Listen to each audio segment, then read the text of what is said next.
warahmatullahi Waalaikumsalam Waalaikumsalam warahmatullahi warahmatullahi wabarakatuh. wabarakatuh. Inna hamdalillah nahmaduhu wa nasta'inuhu wa nastaghfiruh wa na'udzu billahi min sururi anfusina wa min sayyiati a'malina man yahdihillahu fala mudilla lahu wa may yudlilhu fala hadiyalah. Asyhadu an la ilaha illallah wahdahu la syarikalah wa asyhadu anna Muhammadan abduhu wa rasuluh. Allahumma sholli ala Sayyidina Muhammad wa ala ali Sayyidina Muhammad.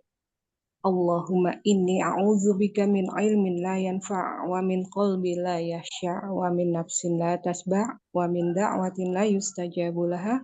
Rabbi shrah li sadri wa yassir li amri wahlul 'uqdatam min lisani yafqahu qawli bi rahmatika ya arhamar rahimin.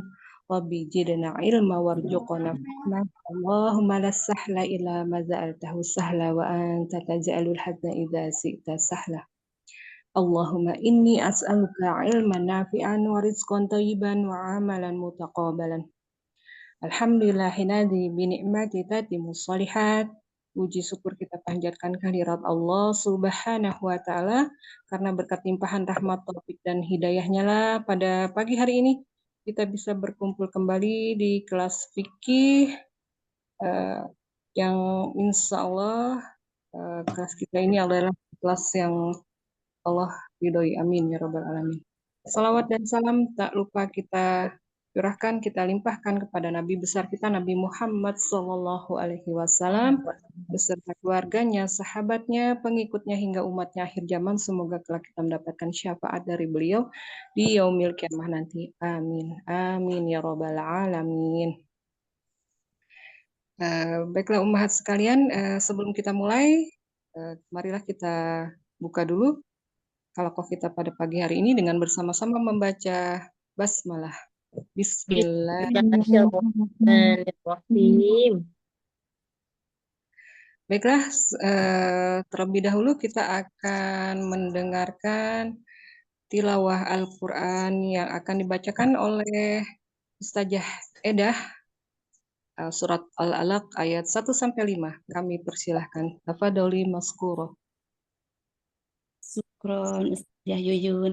Assalamualaikum warahmatullahi wabarakatuh. Waalaikumsalam. Waalaikumsalam warahmatullahi wabarakatuh.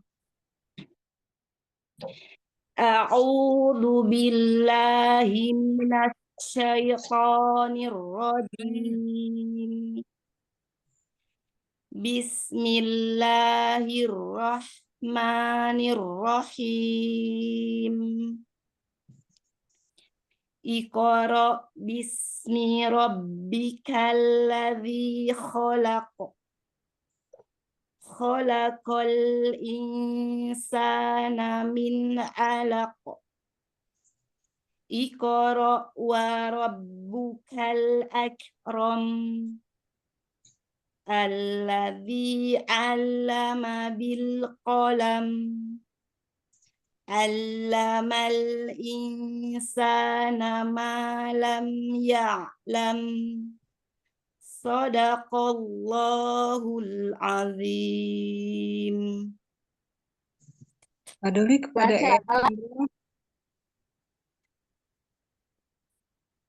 Ya, ya, tafadholi ya. bacalah dengan menyebut nama Tuhanmu yang menciptakan. Dia telah menciptakan manusia dari segumpal darah. Bacalah, dan Tuhanmu yang maha mulia, yang mengajar manusia dengan pena. Dia mengajarkan manusia apa yang tidak diketahuinya.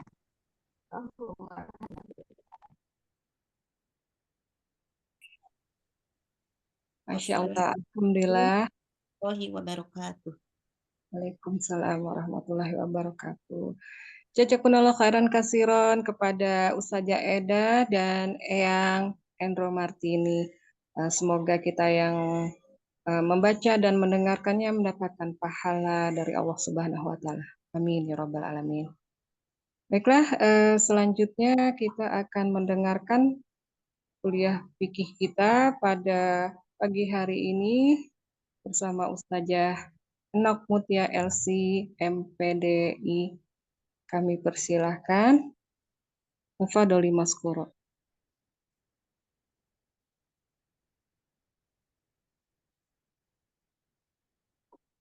Assalamualaikum.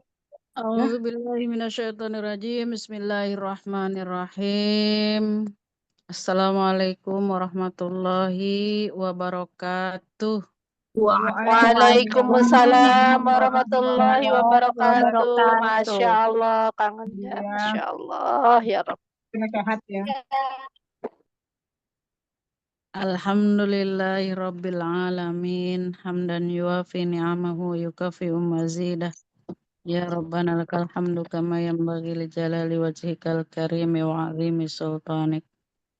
Allahumma salli ala sayyidina Muhammadin wa ala alihi wa ashabihi ajma'in.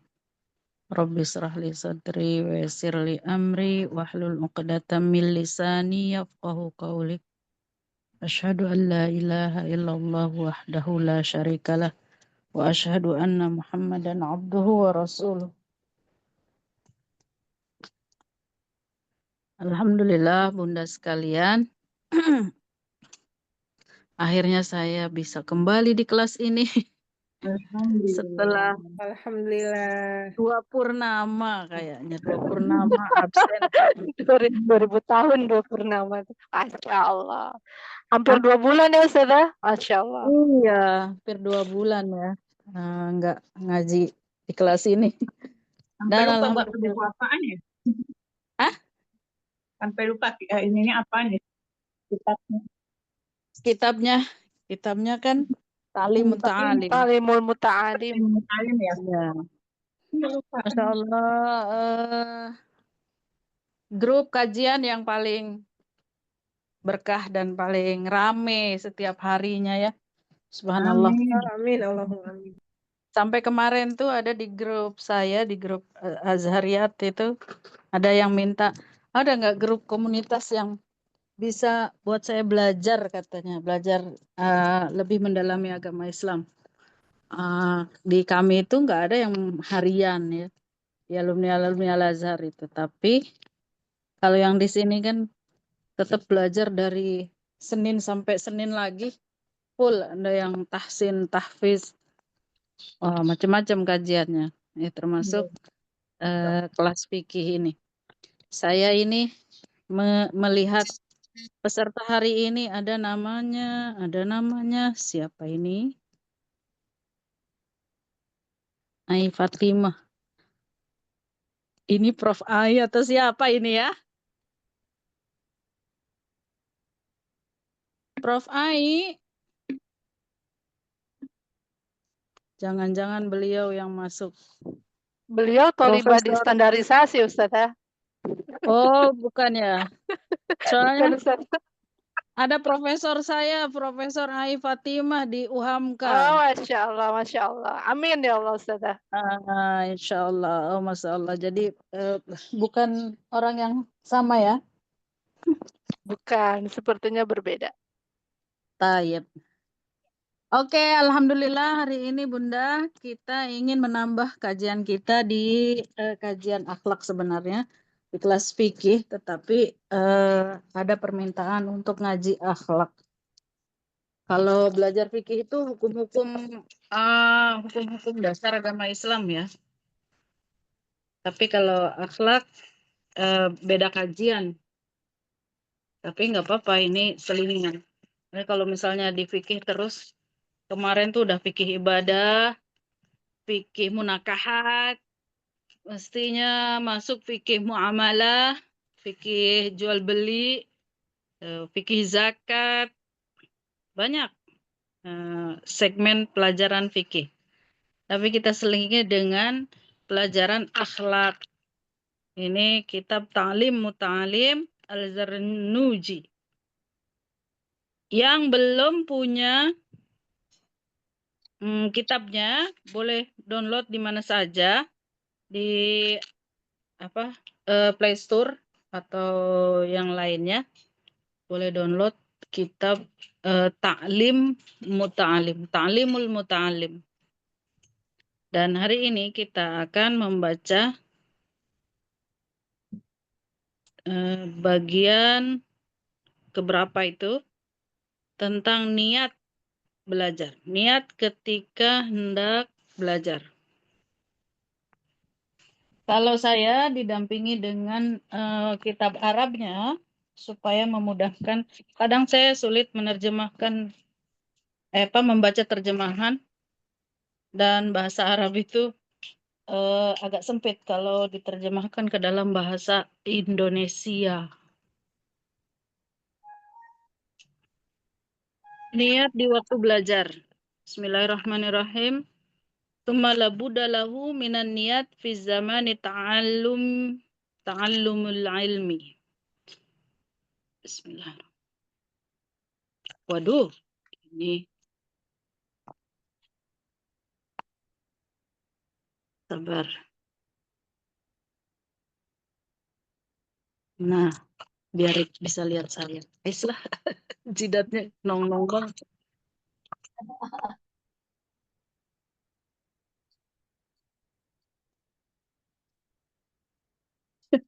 Lihat saya.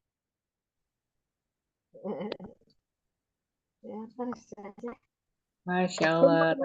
Lahu min niyatin fi zaman ta'allumil ilmi. Idin niyah hiyal aslu fi jamil af'ali liqauliha alaihi salatu wassalam. Innamal a'malu bin niyat. Dan ini hadis sahih. Wajib berniat ketika hendak belajar atau mau belajar. Sebab niat itu menjadi pokok dari segala hal sebagaimana sabda Nabi Shallallahu Alaihi Wasallam. Sesungguhnya amal-amal perbuatan itu terserah niatnya. Ini hadis sahih. Ini hadis ada di hadis Arba'in itu hadis pertama. Jadi dari Ibnu Umar atau dari Sayyidina Umar bahwasanya beliau pernah mendengar Rasulullah bersabda, innamal a'malu binniyat. Sungguhnya amal-amal perbuatan itu tergantung kepada niatnya.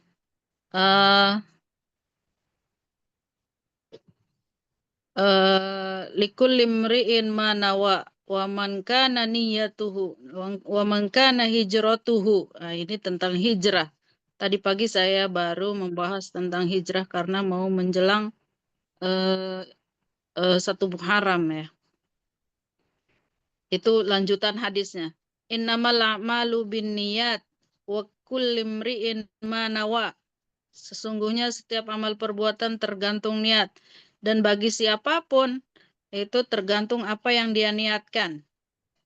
Wa man kana hijratuhu ilallahi wa rasulihi. Barang siapa yang hijrahnya, niat hijrahnya untuk Allah dan Rasulnya, fa hijratuhu ilallahi wa rasulih. Maka hijrahnya kepada Allah dan Rasulnya. Wa man kanat hijratuhu ila dunya aw imra'atin yankihuha. Barang siapa yang berniat hijrahnya untuk dunia dan atau perempuan yang dinikahinya, berarti khitabnya perempuan, laki-laki, maka hijrahnya kepada apa yang dia niatkan.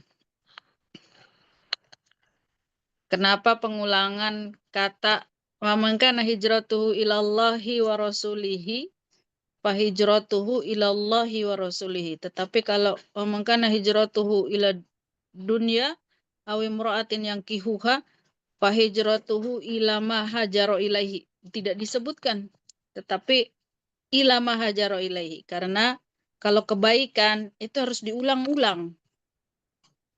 Saya berniat puasa besok. Nah, puasanya untuk apa? Supaya bisa melembutkan hati saya, niat. Nah, kalau ada yang nanya puasa apa nih? Puasa sunnah untuk melembutkan hati, saya sering ulang. Tapi kalau orang berbicara keburukan, cukup sekali saja. Kalau sudah keluar itu istighfar dan jangan diulang-ulang. Nah, itu hikmah daripada pengulangan. Barang siapa yang hijrahnya kepada Allah dan Rasulnya, maka hijrahnya kepada Allah dan Rasulnya. Itu tentang niatnya. Barang siapa yang hijrah kepada dunia untuk duniawi, maka hijrahnya kepada apa yang dia niatkan. An Rasulillah sallallahu alaihi wasallam, kam min amalin, ini kelanjutannya dalam buku itu. Dari beliau juga diriwayatkan ini dari Umar, kam min amalin yatasawwaru bisurati amali dunya, banyak amalan perbuatan yang berbentuk amal dunia lalu menjadi amal akhirat, itu karena niat, atau amal akhirat tetapi buruk niatnya menjadi amal dunia.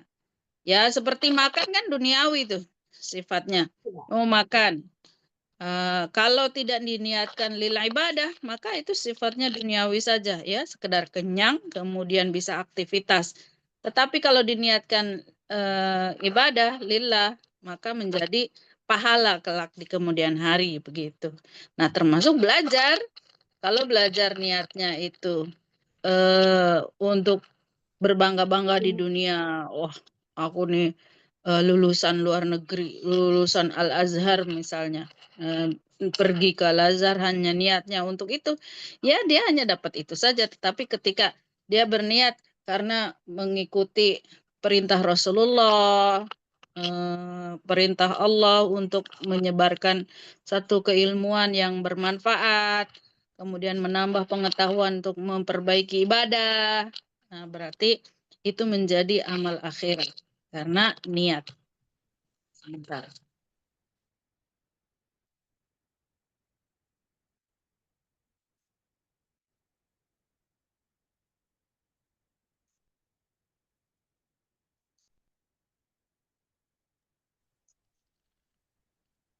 Kemudian wayam bagi ayan wal muta'allim bitolabil ilmi ridallah wa darul akhirah.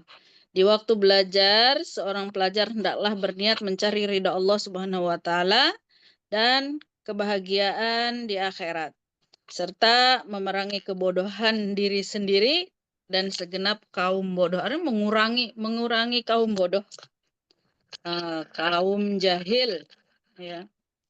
Ini wa izalatul jahli an nafsihi, dia menghilangkan kebodohan dalam diri sendiri, wa ansa iril juhal, dan memerangi orang-orang yang bodoh. Artinya mengurangi kelompok orang bodoh. Wa ihya uddin, dan mengembangkan agama serta melanggengkan agama Islam, sebab kelanggengan Islam itu harus diwujudkan dengan ilmu.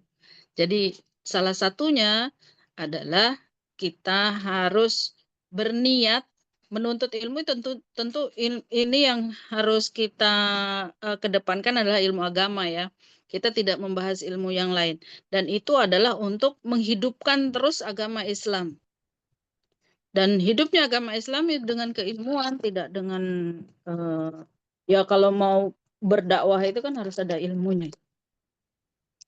Meskipun Allah sendiri sudah menjaga agama ini tetap hidup. Mungkin di kita banyak yang murtad misalnya. Ternyata di belahan dunia yang lain banyak yang masuk Islam, yang login, walaf. Nah, itu tanda bahwa Allah sebenarnya tetap menyeimbangkan situasi kondisi agama Islam ini di mata dunia, gitu.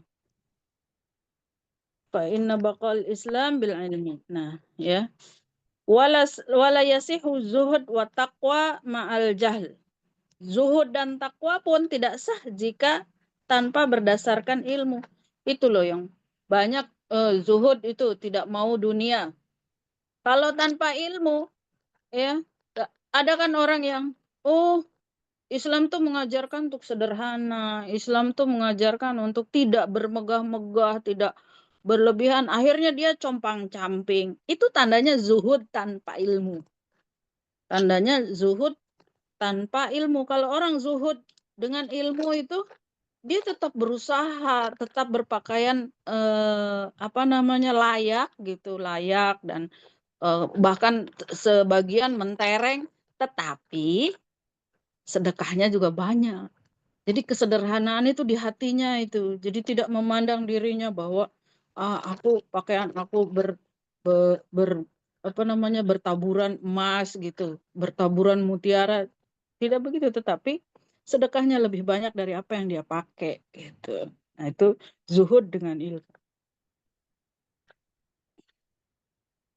Takwa tanpa ilmu. Orang takwa tanpa ilmu itu begini. Kita berbuat baik karena Allah, berbuat buruk juga Allah yang menentukan. Nah, takwa tanpa ilmu. Jadi kalau takwa dengan ilmu, kita tidak boleh berpangku tangan bahwa memang Allah yang menentukan setiap gerak langkah, setiap bahkan daun yang jatuh itu Allah yang menentukan. Nah, tetapi kita harus tetap berusaha gitu, karena ada takdir yang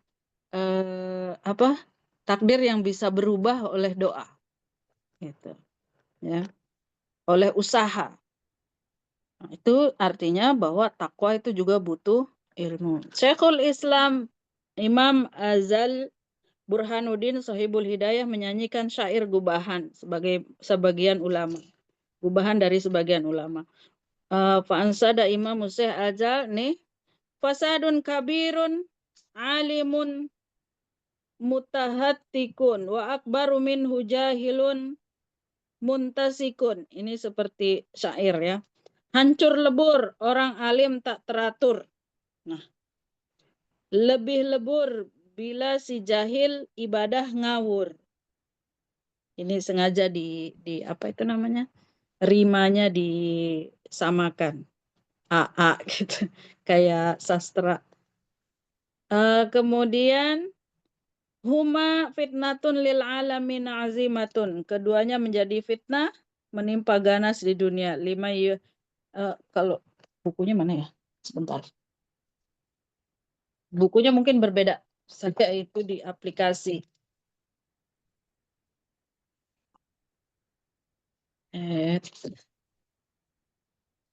Di bukunya mana ada? Kerusakan besar muncul dari seorang alim yang tidak punya malu. Lebih rusak lagi seorang bodoh yang ahli ibadah. Ya, beribadah tanpa ilmu tentunya ya.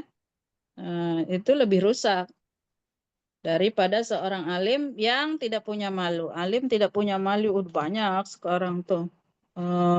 Kadang keilmuan tuh hanya untuk berbangga-bangga, hanya untuk berdebat. Keduanya adalah fitnah besar di dunia ini, yakni bagi orang-orang yang mengikutinya dalam urusan agama itu menjadi fitnah ya, ketika masing-masing ada pengikutnya. Di sini ada apa itu? Dia menganggap dirinya bertasawuf. Kemudian dia memisahkan pengajian ibu-ibu yang sudah menikah beda, gadis-gadis yang sudah menikah beda kelasnya. Terus ada yang sampai ngaji tengah malam. Yang laki-laki dilarang berusaha, suruh zikir aja. Ya, itu udah apa namanya itu ibadah tanpa ilmu. Mengawur gitu ya.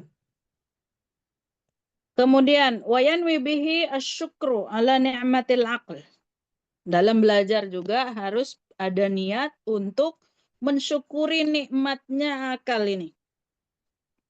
Alhamdulillah diberikan porsi yang berbeda, diberikan kelebihan daripada akal kita dibanding dengan makhluk lain. Mensyukuri nikmatnya akal dan badan yang sehat. Nah, kadang orang sakit kan nggak bisa belajar. Tadi aja di grup tuh banyak yang izin kurang sehat, izin menyimak aja, tidak aktif. Nah, itu kan berarti ketika kita belajar nih yang pada sehat, alhamdulillah.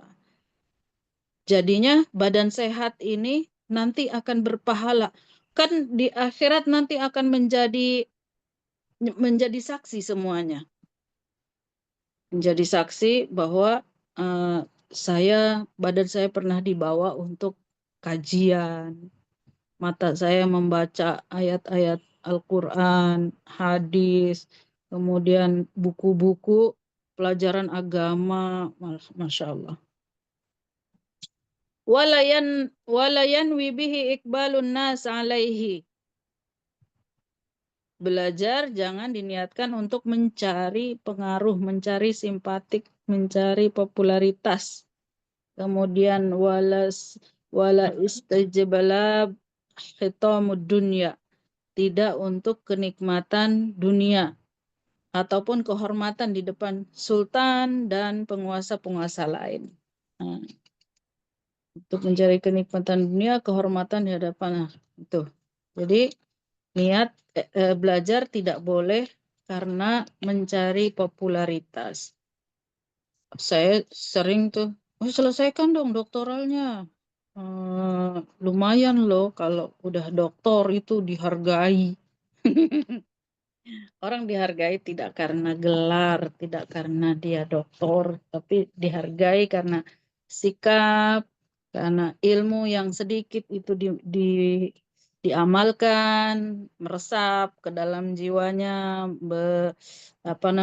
menjadi perilaku sehari-hari. Nah, itu baru orang hargai, bukan karena gelar dan lain-lain. Waqala Muhammad bin Hasan rahimahullahu alaihima, "Lau kana an-nasu kulluhum 'abdi la'taqattum wa tabarra'tu an walaihim." Muhammad bin Hasan mengucapkan, andaikan seluruh manusia ini menjadi budak belianku, niscaya aku merdekakan seluruhnya dan bebaskan dari kekuasaanku. Ini adalah termasuk orang yang kalau sudah punya ilmu itu nggak berharga, harta dunia itu nggak berharga. Jadi bukan kenikmatan dunia yang dicari, tetapi kenikmatan akhirat. Seluruh isi dunia ini menjadi hambanya, itu tidak lebih nikmat ketika mempunyai ilmu. Nah, gitu. Jadi beliau ini mungkin seorang al-faqih, alim, mengucapkan bahkan bila seluruh manusia ini menjadi budakku, belianku, maka akan aku bebaskan ketika mempunyai ilmu.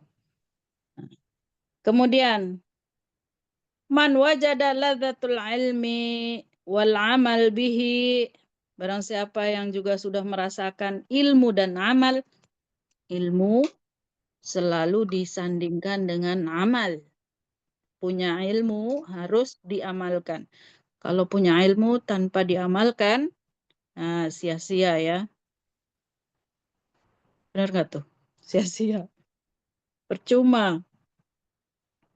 Mana tadi? Man wajada, barang siapa yang sudah menemukan, merasakan kelezatan rasa ilmu dan amal, maka semakin kecillah kegemarannya akan harta benda dunia. Nah, orang alim tuh semakin yang lain-lain itu ya sudah gitu, tidak ada harganya di matanya. Ya gimana ya, kalau saya mungkin bilang saya nggak enak ya, tapi hampir saya setiap ngajar itu nggak pernah melihat apa yang saya dapatkan dari secara zahir ya, secara zahir. Jadi nikmat aja mengajar sana sini. Ini hari ini ada 3 jadwal, pagi tadi sudah, terus siang ini, kemudian nanti sore ngajar lagi. Ya nikmat aja gitu, kesana kemari nggak pernah. Yang penting ada yang nganter, saya nggak bilang capek atau lelah. Insya Allah bertemu dengan orang banyak, melihat mereka tersenyum, menyambut saya, itu rasanya, oh berarti saya masih bermanfaat gitu.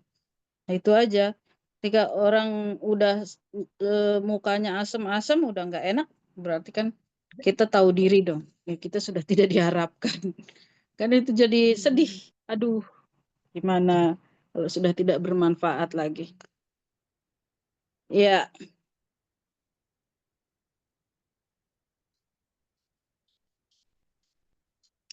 Syekh Imamul Azal Ustadz Qawamuddin Hamad bin Ibrahim bin Ismail As-Safar Al-Ansari membacakan kami syair lagi ini.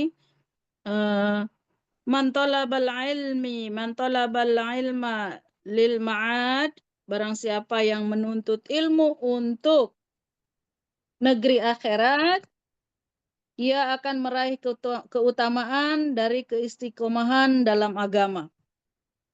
Faza bifadlim minar rasyad, maka dia akan mendapatkan anugerah dari Allah Subhanahu wa taala. Fayal khusran talibihi linaili fadli minal ibad. Aduh, sangat merugi penuntut ilmu yang suci hanya untuk sesuap nasi, untuk mendapatkan pujian dari manusia, untuk mendapatkan sesuap nasi dari hamba ilahi. No, jadi bunda semua ini rata-rata pengajar kan? Halo? Rata-rata pengajar ya Mbak Nia ya? Ya Ustazah, insya Allah Ustazah. Dan mereka memang disiapkan untuk menjadi pengajar. Saya bukan. Betul. Eh? Insya Allah Umi Tini juga pengajar. Enggak. Belum mampu. Umi belum Tini kan mampu di kelas dengannya. fikih ya, di kelas fikih. Tapi kalau dari kelas standarisasi Ya pengajar Ustazah. pengajar kan. Nah, Tamam. niatkan kita semua ketika mengajar itu lillah saja, lillah. Gak usah ada keinginan itu. Apalagi bertanya duluan berapa salary-nya. Wah, itu repot itu. Repot itu. Berapa bulan syahriahnya? Oh. Kecil kalau itu. Jadi dibandingkan ketika Allah ridho dengan apa yang kita lakukan ya, itu lebih daripada sekedar salary atau syahriah bulanan itu. Semuanya harus lillah dulu.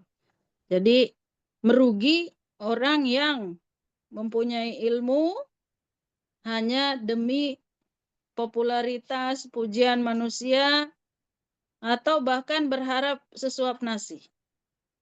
Jangan ya Dek ya.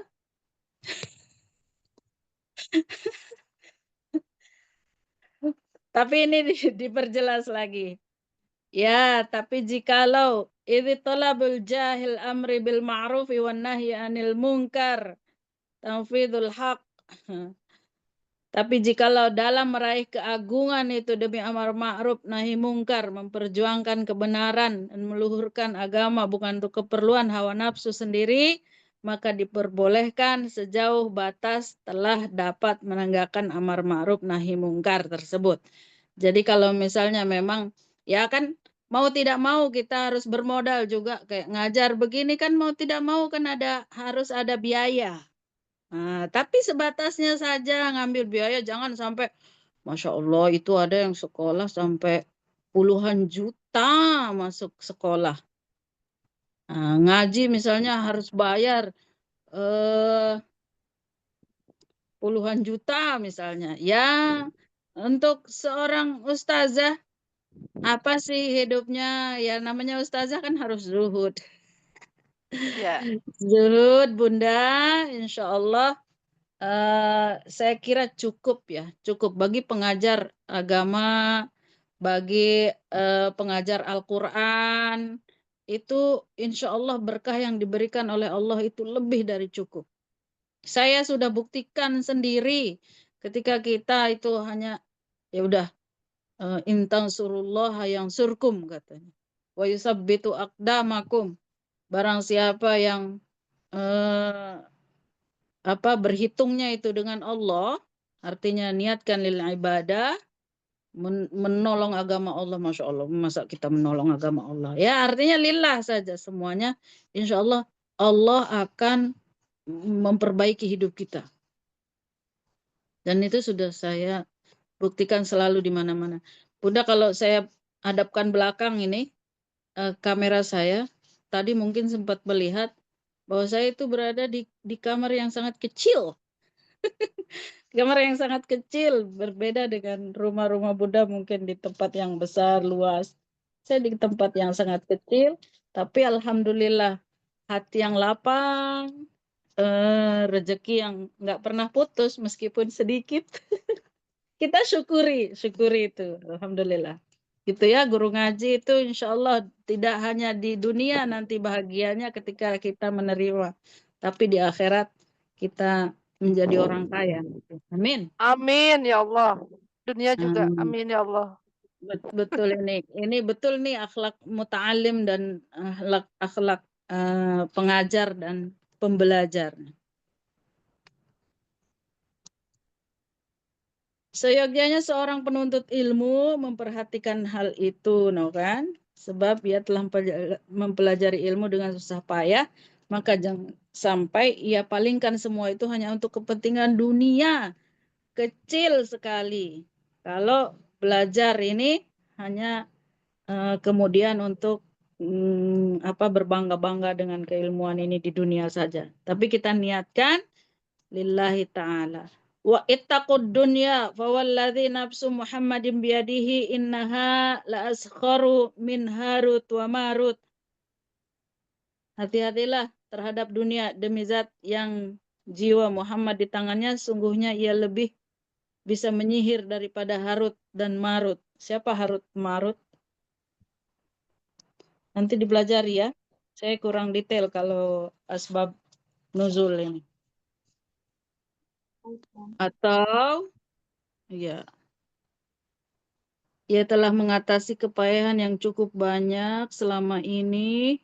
Jangan sampai digunakan hanya untuk sarana bendahara duniawi yang hina. Nah, sedikit nilainya. Dan fana, segera hancur. Tidak akan ada yang abadi. Ini syairnya. Hiya dunya aqallu minal qalil. Wa ashiquha adhallu minal dhalil. Ini syair nih. Tusimmu bisihriha qauman wa tu'mi fahuwa mutahayyiruna bila dalil. Dunia itu ia lebih sedikit dari yang sedikit, artinya hina sekali. Pendambanya yang menginginkan dunia ini lebih hina dari yang hina. Aduh. Orang-orang menjadi tuli dan buta karena sihirnya. Mereka bingung tanpa pemandu. Nah. Jadi sihirnya dunia ini membuat tuli dan buta.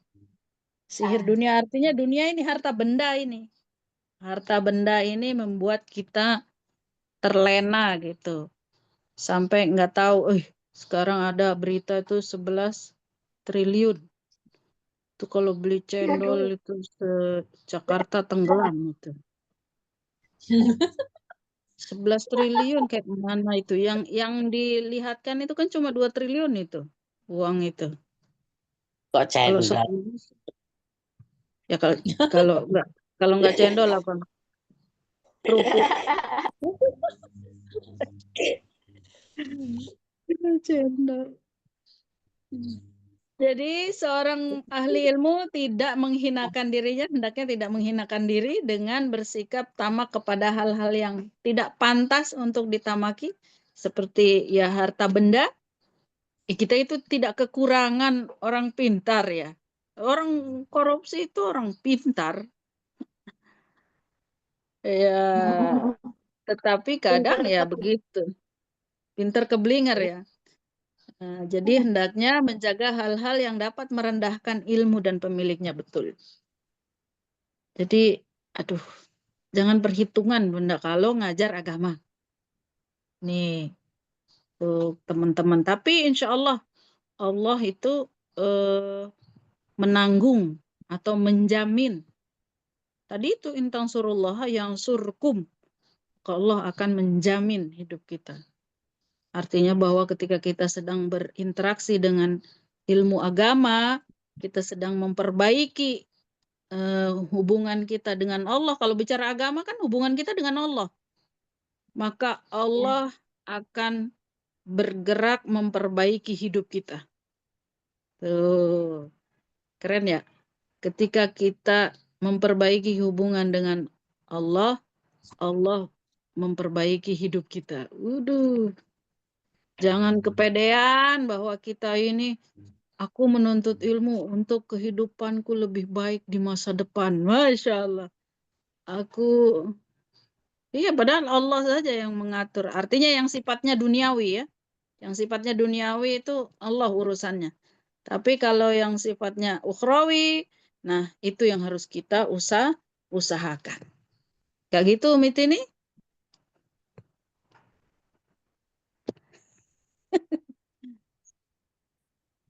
Selain itu hendaknya ia bersikap tawadhu'. Nah, seorang alim, seorang muta'alim harus tetap tawadhu'. Mana nih?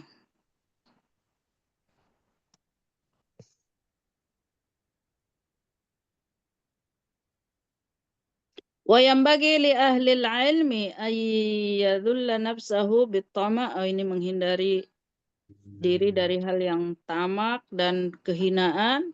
Wa yakunu mutawaddi'an. Seharusnya menjadi orang yang bersikap tawadu. Tawadu adalah bersikap antara sombong dan hina. Nih, kalau di sini bilangnya antara sombong dan hina. Tidak terlalu sombong. Kalau sombong itu besar kepala, kalau merasa hina itu rendah diri ya. Jadi tawadu itu rendah hati. Bukan rendah diri. Kalau hakir namanya, hina. Kalau rendah diri, itu nggak boleh.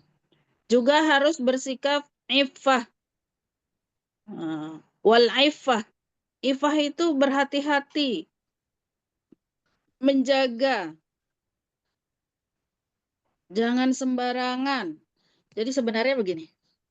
Apa yang kita keluarkan nanti Bunda mengajar nih. Mengajar kepada orang. Itu yang kita keluarkan itu apa yang kita pendam. Apa yang kita pendam dalam diri kita. Kalau kita mau mengajarkan yang baik, maka harus kita pendam hal-hal yang baik. Termasuk makanan, termasuk uang, termasuk pikiran. Kalau pikirannya pengen dunia, maka yang keluar nanti akan dunia terus. Sementara orang berharap yang lain. Nah, akhirnya tidak nyambung gitu. Dan sebaiknya seorang pengajar agama itu aifah, terjaga dari itu. Aifah. Ifah, menjaga diri. Hati-hati. Wara, hati-hati. Ya. Nah, ini bisa dipelajari di kitab akhlak. Nah, kita juga sedang belajar akhlak. Syekh Imam Ustadz Ruknuddin yang terkenal dengan julukan Al-Adib Al-Mukhtar rahimahullah melantunkan bait syair kepadaku yang ia gubah sendiri. Ya. Inna tawadu' min khisalil muttaqi wa bihi tuqa wa bihi taqiyu ilal ma'ali yartaqi. Kalau ada yang mau punya anak atau mau punya cucu, kasih nama Taqiyah. Wa minal ajaibil ujbu man huwa jahil fi halihi ahwa sa'id amis syaqi. Jangan kasih nama syaqi. Sengsara. Am kaifa yukhtamu umruhu aw ruhuhu yawman nawa mutasaffilun aw murtaqi wal kibriya'u li rabbina sifatun bihi makhsusatun fatajannabaha wattaqa. Tawadu itu sifat orang yang bertakwa. Dengannya ia mendaki derajat yang tinggi. Mengherankan ujubnya orang yang tidak tahu keadaannya, apakah ia bakal bahagia atau sengsara. Iya. Atau bagaimana ia akan menutup usia dan ruhnya, apakah di derajat yang rendah atau tinggi. Kesombongan adalah sifat khusus bagi Rob kita, jauhilah itu dan waspadalah. Tetap seorang alim, seorang muta'alim harus tetap tawadhu'. Nggak boleh sombong karena kita nggak tahu di akhir hayat kita itu kita akan bahagia atau sengsara. Terlalu sombong sekali, tahu-tahu dihinakan nanti di akhir hidup kita kan jadi malu. Abu Hanifah berkata kepada murid-muridnya, besarkanlah imamah surban kalian dan longgarkan lengan baju kalian. Beliau mengatakan hal itu supaya ilmu dan ahlinya tidak direndahkan. Nah, ini apa namanya? Kalau Bunda, kita pakai sarung, laki-laki lah ya, laki-laki pakai sarung itu tanda dia memudahkan untuk ke masjid gitu. Rata-rata orang namanya pakai sarung, pakai peci itu kalau laki-laki itu menandakan bahwa dia taat beragama gitu kan ya. Gitu nggak sih? Nah sekarang kadang begini, orang udah pakai sarung, terbiasa pakai sarung, mau ke mall dia ganti celana, ya kan? Malu. Atau orang pakai gamis, gamis hanya buat ke masjid saja, nggak boleh pakai gamis ke mall gitu. Nah perasaan-perasaan seperti itu tuh nggak boleh begitu kalau seorang alim. Kita ini ustazah, pantasnya itu bergamis yang longgar, baju yang longgar gitu ya, menutup aurat rapi, nggak boleh menonjol-nonjolkan bentuk tubuh gitu. Nah, itu tanda bahwa kita punya identitas gitu. Identitas itu harus dipakai. Itu sudah mutalim, sudah belajar tentang identitas diri kita itu seperti itu gitu. Seorang ustazah, seorang murid yang belajar agama gitu. Nah, itu harus dijaga juga. Nah, saya sering melihat masyayikh saya itu dia tidak mengganti bajunya, mau naik pesawat itu pakai gamis gitu. Gamis, sorbannya yang tinggi itu beliau bawa gitu. Naik ke dalam pesawat gitu. Kalau sudah di dalam pesawat ya beliau lepas, dimasukkan dalam tas gitu khusus, nanti asistennya yang taruhkan di atas. Gitu. Jadi nggak usah malu dengan identitas kita sebagai ustazah, sebagai muta'allimah dalam pelajaran agama. Ya. Dan seyogyanya seorang penuntut ilmu membaca kitab wasiyah. Ini ada kitab wasiyah dikarang juga oleh Imam Abu Hanifah untuk Yusuf bin Khalid As-Simti. Nah ini ketika pulang kepada keluarganya, bagi yang mencari kitab tersebut akan mendapatkannya. Ini mungkin ya salah satunya kita harus pelajari juga gitu kan. Mudah-mudahan ketemu entah di mana. Kalau dicari di mungkin ada. Pasti isinya adalah nasihat-nasihat. Kalau wasiat itu isinya nasihat-nasihat. Oke, itu saran saja untuk mempelajari kitab yang lain. Ya, sampai judul ini sebelum beralih ke judul yang lain, mari silahkan kita berdiskusi ya, Bunda sekalian. Nggak harus diskusi, masing-masing bisa mengeluarkan tanggapan, pendapat, pengalaman, terus mungkin juga ada yang Ustazah kita kan kalau nggak ngajar nggak ada usaha lain, jadi dari mengajar itulah kita ada pemasukan gitu misalnya. Mari diskusi, nggak usah Ustazah nggak bolehin kita ngambil upah. Boleh kok, boleh. Saya juga diupah ini. Malah jujur diupah, tetapi gitu artinya kita tidak memandang upah itu segalanya gitu, apalagi membebani orang gitu, karena yang kita harapkan adalah ketika mengajar, ketika belajar itu mengharap ridha Allah Subhanahu wa taala, nanti kita akan mendapatkan lebih daripada itu. Saya berpengalaman ya, dulu saya masih di pondok itu santri saya gratis. Dan itu karena saya malu sama Allah Subhanahu wa taala ketika orang menyerahkan anaknya itu, Ustazah ini saya serahkan anaknya, saya pengen dia ngaji gitu. Pengen saya diajarin ngaji. Berapa bayaran bulanan? Bayaran. Saya dibayar gitu untuk ngajar. Oh, terserah deh gitu. Nah, ketika saya katakan terserah, orang itu ternyata bukan hanya dari dia saja. Orang lain juga ngasih karena dia tahu, orang lain tuh tahu bahwa saya tidak mampu menentukan bayar ya sebulan 750.000 gitu, nggak bisa. Rasanya itu berat kalau saya ditanya ngajar. Ini setiap kali saya diundang untuk ngisi pengajian di tempat-tempat baru ya, yang baru, kadang ada yang nanya gitu, Ustazah, berapa ya kalau saya ngundang Ustazah? Waduh, ceritanya kayak gitu tuh malu rasanya. Enggak lah, saya minta sama Allah aja. Terserah antum mau ngasih berapa, berarti itu Allah yang kasih. Gitu. Gitu ya Bunda sekalian, silahkan kita elaborasi, kita berdiskusi, kita perdalam lagi. Monggo. Assalamualaikum warahmatullahi wabarakatuh. Waalaikumsalam warahmatullahi wabarakatuh. Masya Allah, Alhamdulillah, ala kulli hal. Sangat menarik sekali kajian fikih kita pada pagi hari ini.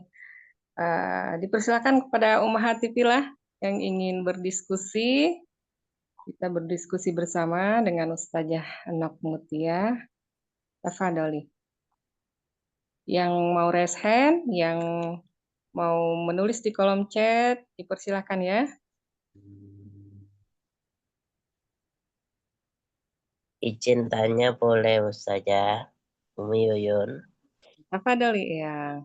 Ini yang lagi kurang sehat masuk Iya, juga. iya off kamera ya Ustazah. Tapi ada yang mau ditanya. Cepet sembuh yang. Ya, terima kasih. Jasakillah. Assalamualaikum warahmatullahi wabarakatuh.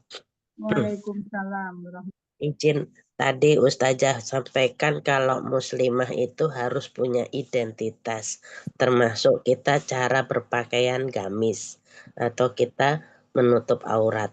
Yang ingin saya tanyakan adalah arti daripada kadang-kadang kita keliru apa salah atau betul tentang hijab, perbedaan arti dari kata hijab atau jilbab atau khimar yang patut kita ucapkan dengan identitas kita, karena apa itu artinya semua sama atau bagaimana? Terima kasih Ustazah. Takut saya salah, jilbab itu kerudung atau kalau hijab itu katanya tirai, terus kalau khimar itu afan kurang paham. Terima kasih Ustazah. Jazakillah khair. Ayo, Haifah. Pertanyaan tuh nggak harus langsung ke saya ya. Semuanya boleh menjawab. Iya Ustazah, jazakillah. Kalau ke saya aja japri aja nanti saya yang jawab. Kalau ada di ruangan ini semuanya boleh berpendapat. Silakan.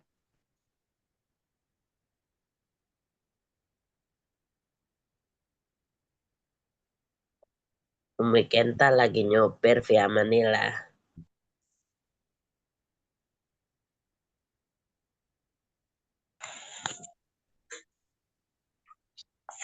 izin sedikit Ustazah menyampaikan mungkin hijab atau khimar itu adalah segala sesuatu atau kain apa ya yang menutup aurat.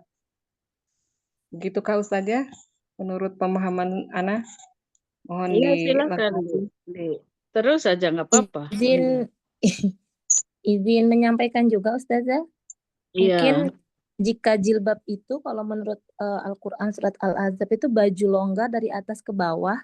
Tapi kalau khimar itu seperti kerudung yang menutupi kepala gitu Ustazah dan dada. Mungkin begitu Ustazah. Iya. Iya boleh. Jadi nanti kita sepakati. Nanti semua silakan boleh mengeluarkan.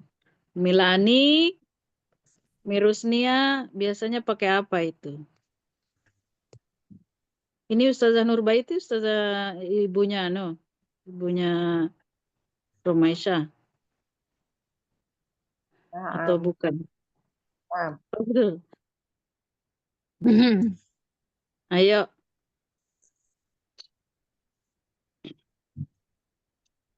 Jilbab kalau dalam Al-Quran itu kan agar menjulurkan jilbabnya menutupi, ya silahkan Bunda Nurdiana. Menutupi dada, ya kan? Menutupi dada, boleh baju longgar, ya jilbab. Kemudian khimar, penutup kepala. atau kerudung. Kemudian hijab tuh bisa juga niqab, cadar itu hijab, atau semua disebut hijab, kerudung dan apa tadi, khimar juga menjadi hijab. Hijab lebih luas ya, bisa juga tadi tirai, betul hijab. Karena perempuan dengan laki-laki di zaman Rasulullah setelah turun ayat hijab itu berbicara di balik hijab. Ya seperti orang kondangan tuh antara laki-laki dan perempuan ada tirai. Itu namanya hijab. Jadi lebih luas. Bisa seperti itu mungkin Bunda. Tapi Berarti saya kira istilah ini tidak harus baku ya. Tidak harus baku. iya saja. Siap. Berarti jilbab hampir sama dengan hijab. Iya, hijab, jilbab itu ya hijab. Jilbab itu hijab, siap. Iya. Kalau khimar hanya kerudung. Kerudung penutup kepala diikat di bawah dagu juga ya itu udah khimar. Khimar mungkin lebih kecil ya daripada jilbab. Kalau jilbab itu dalam istilah Al-Qur'an itu menutup dada. Menutup dada otomatis menutup lekukan tubuh. Nah, kalau menutup dada berarti menutup belakang dada, menutup punggung. Ya, kita kalau berjilbab kan setidaknya itu menutup punggung kita di belakang karena ada rambut yang harus ditutup, ada lekuk tubuh pinggang itu loh. Siap. Iya saja, jasakillah khair. Adapun pakaian sholat ya, pakaian sholat itu menutup aurat. Menutup aurat. Sekaligus ya sopannya selain menutup aurat juga menutup lekukan tubuh. Longgar gitu. Kalau menutup aurat saja sah sholatnya, sah. Misalnya pakai celana jeans perempuan ya, celana jeans pakai kaos kaki gitu. Kemudian di atas juga tertutup dengan jaket yang lengannya agak panjang, kemudian jilbab juga kerudung biasalah khimar gitu. Ya itu sah saja sholatnya, cuman kan adabnya itu kurang elok gitu. Nah kayak gitulah. Untuk pakaian sholat. Yuk lanjut. Ya saja.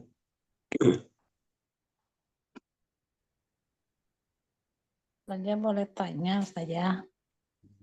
Boleh. Saja kan kemarin tuh anak saya tuh nikahin. Terus dia tuh pengen pisah gitu, pisah ininya. Jadi laki-lakinya di mana, perempuannya di mana. Cuma orang suami nggak mau kayak begitu. Jadi bertentangan seperti itu. Nah, jadi akhirnya ngikutin aja ke bapaknya itu. Ya, sebenarnya dia nolak. Jadi hatinya tuh pengennya ya pisah katanya. Karena kan ini sakral katanya gitu. Seperti itu. Jadi Udah saya nikah kok bisa? bukan ininya akad nikahnya itu saja. Oh, iya iya. Pas waktu akad nikahnya itu kan ada yang belum disatukan dulu. Sedangkan suami itu pengennya nikahnya tuh menyatu seperti yang biasa adat di kita tuh disatukan gitu. Yang pakai kerudung disatukan. Jadi saya bingung, kan saya juga masih awam gitu, masih jauh ya dari fikih ini. Seperti itu saja. Salah satunya itu bagaimana. Jadi yang benarnya itu harus bagaimana. Terus satu lagi saja, ini saya tuh kan mungkin lama dulu waktu jahiliyah saya banyak ketinggalan sholat kayak gitu. Terus cara menghitung sholat berapa yang ditinggalkan ataupun puasa itu katanya digantinya dengan sholat sunat saja atau diqodo gitu saja. Itu aja saja. Jazakillah khair. Assalamualaikum warahmatullahi wabarakatuh. Waalaikumsalam warahmatullahi. Ayo Mania yang udah belajar fikih munakahat tuh. Ya jawab yuk. Gimana tuh mau dipisahkan pengantin laki dan perempuan karena belum akad, tapi keluarga ada yang menghendaki dia dihijikeun, disatukan gitu sebelum akad, jadi dihadapkan dua-duanya. Ayo yang pernah belajar fikih munakahat. Gimana tuh nanggepinnya?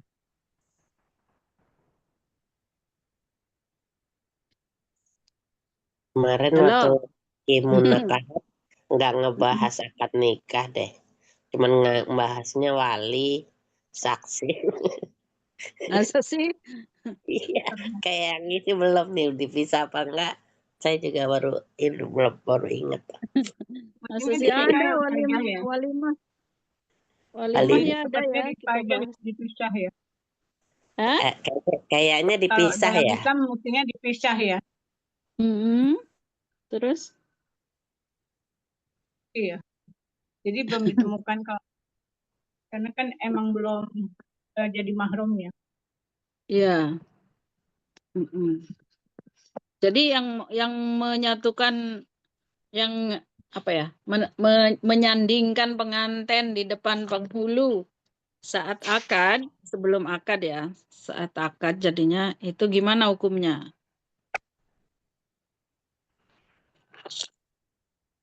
Gimana nih yang pernah belajar nih di fikih munakahat? Ada loh. Saya buka lagi ta? Lupa kali. Iya. Jadi memisahkan dengan hijab atau memisahkan pengantin laki-laki calon ya, calon mempelai putra dan mempelai putri sebelum akad, itu salah satu sunnah. Jadi menghindari campur baur antara yang non mahram gitu. Tetapi itu tidak menjadi dosa ketika mereka itu disandingkan begitu. Karena saat itu kan banyak orang. Pasti kan ada saksi juga di situ, ada orang tua, apalagi rame tempatnya akad itu kayak biasalah kita ngundang satu kampung untuk menyaksikan akad ya. Itu boleh-boleh saja disandingkan berdua tanpa melakukan hal-hal yang dilarang dalam agama, karena ada mahramnya di situ, mahram jamaah, nggak apa-apa, itu ya. Jadi tidak menjadi dosa ketika dihadapkan si mempelai putra, mempelai putri di hadapan wali kemudian berakad, nggak apa-apa. Bahkan dikerudungin ya, tapi itu dikerudungin itu bukan, nggak masuk sunnah, nggak masuk perintah, apalagi wajib, nggak ada itu. Itu hanya orang menandakan itu loh pengantennya yang dua itu. Soalnya zaman sekarang mah kadang undangan juga nggak kalah cantik sama pengantin kadang. Iya kan? Wah ini mah mau kondangan tapi kayak dia yang mau dinikahkan. Umu Kenta asik banget lagi belanja, beli sikat gigi, supermarket. Tapi luar biasa ya, luar biasa kalau sampai seperti Mukenta ini. Kemana saja dia bawa HP-nya ngikut ngaji. Jangan sampai dibawa ke toilet aja nih HP ini. Luar biasa, mantap.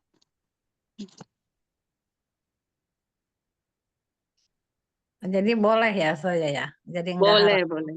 Tidak haram, tidak dosa karena di situ ada mahram jamaah. Ya. Iya. Yang sholatnya saja. Tadi apa? Oh, kodo sholat nih. Kodo sholat yang sudah lama tertinggal, ya maksudnya dulu-dulu mungkin masih jahiliyah. Ini juga udah dibahas nih, udah Iya. dibahas di kelas ini. Ayo, ingat-ingetin. Banyak Sok jawab. pendapat waktu itu. Iya. Banyak pendapat saja. Satu. Apa? Di kodok atau di itu Ustazah, atau sholat sunat aja yang perbanyak. Gimana, Mbak Yuyun? Tireni waktu itu jawab kan di grup ya. Cari-cari, ayo balik ke grup, ayo.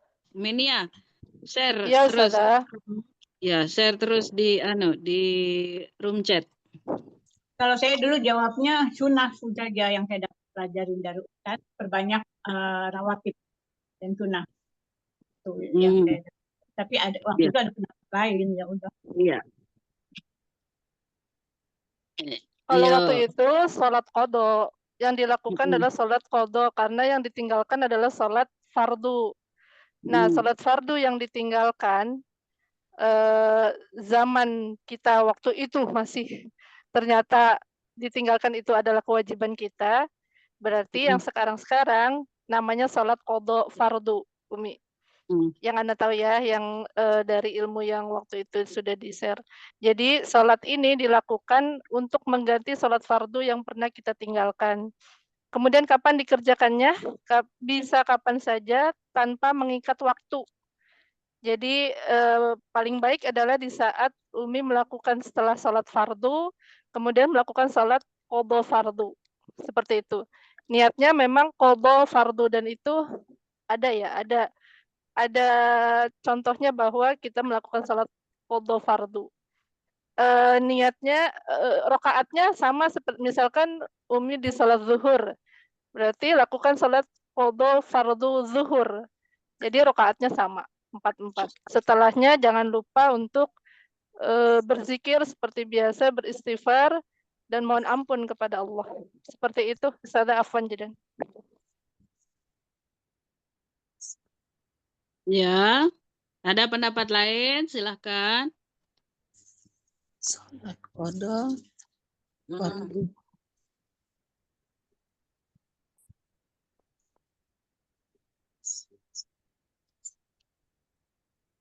Ayo, yang mau jawab, silakan. Mungkin ada pendapat lain.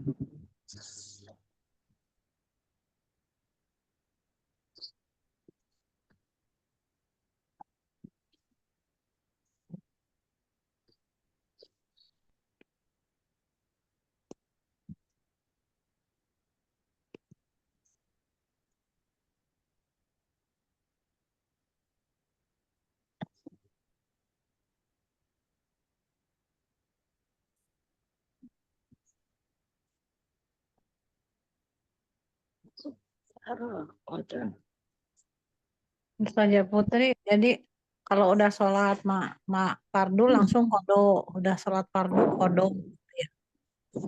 Nah, Mumi, seperti itu. Tapi kalau untuk asar kan itu kalau sudah sholat fardu asar langsung sholat lagi kan itu haram ininya, gimana saja? Kan niatnya sholat qadha, Umi. Oh, jadi nggak apa-apa gitu. Bukan sholat selain dari qadha ya. Niatnya kan sholat qadha. Jadi kita kan meniatkannya untuk mengganti istilahnya ya, mengganti sholat-sholat yang sudah kita tinggalkan. Wallahu a'lam bishawab.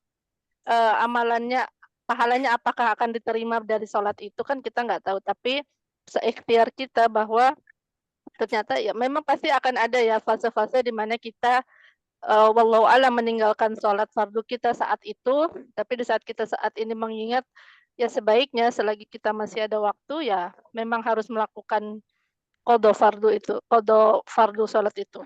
Sholat qadha fardu, afwan. Insya Allah.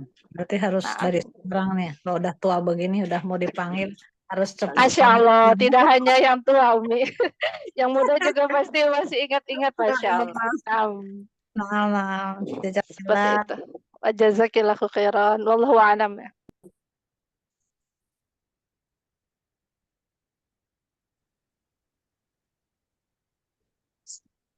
Ya, Ada yang jadi menambahkan, tafadhali. sholat-sholat yang ditinggal zaman dulu, waktu zaman kita jahiliyah, atau sudah tahu hukumnya, tetapi kita tidak melaksanakannya. Nah, itu mungkin kita bisa perkirakan ya, kita kapan.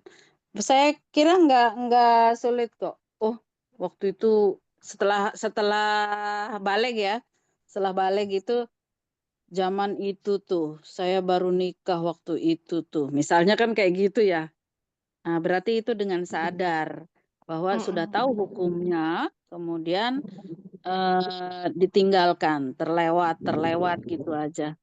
Nah, itu salah satunya bisa dengan dikodok setiap waktu sholat, setelah sholat fardu yang wajib, yang hari itu yang adaan ya.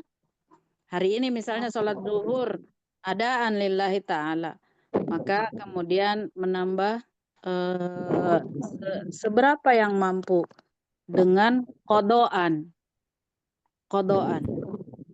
Jadi kalau adaan itu yang saat ini. Kalau kodoan berarti yang sudah dulu. Mungkin saat repot dengan pernikahan anak atau tetangga gitu kan, atau lagi kena banjir, nggak sholat. Nah, itu pasti diingat-ingat.